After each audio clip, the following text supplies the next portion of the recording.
مردہ دفن کرنا کوے نے سکھایا۔ جب قابیل نے حابیل کو قتل کر دیا تو چونکہ اس سے پہلے کوئی آدمی مرا ہی نہیں تھا، اس لیے قابیل حیران تھا کہ بھائی کی لاش کو کیا کرے۔ چنانچہ کئی دنوں تک وہ لاش کو اپنی پیٹھ پر لادے پھرا۔ پھر اس نے دیکھا کہ دو کوے آپس میں لڑے اور ایک نے دوسرے کو مار ڈالا۔ پھر زندہ کوے نے اپنی چونچ اور پنجوں سے زمین کرید کر ایک گڑھا کھودا اور اس میں مرے ہوئے کوے کو ڈال کر مٹی سے دبا دیا۔ یہ منظر دیکھ کر قابیل کو معلوم ہوا کہ مردے کی لاش کو زمین میں دفن کرنا چاہیے۔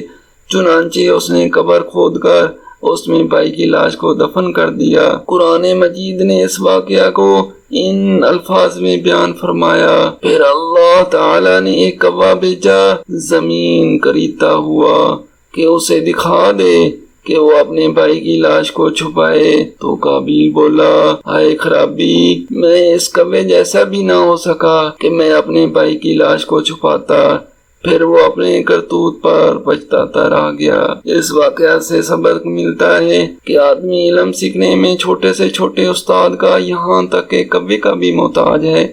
اس سے معلوم ہوا انسان پر اس کی دنیاوی زندگی کی راہ میں جب کوئی مشکل درپیش ہو جاتی ہے تو اللہ تعالیٰ ایسا رحیم و کریم ہے کہ کسی نہ کسی طریقے سے یہاں تک کہ چرندوں اور پرندوں کے ذریعے مشکلات حل کرنے کی راہ دکھا دیتا ہے۔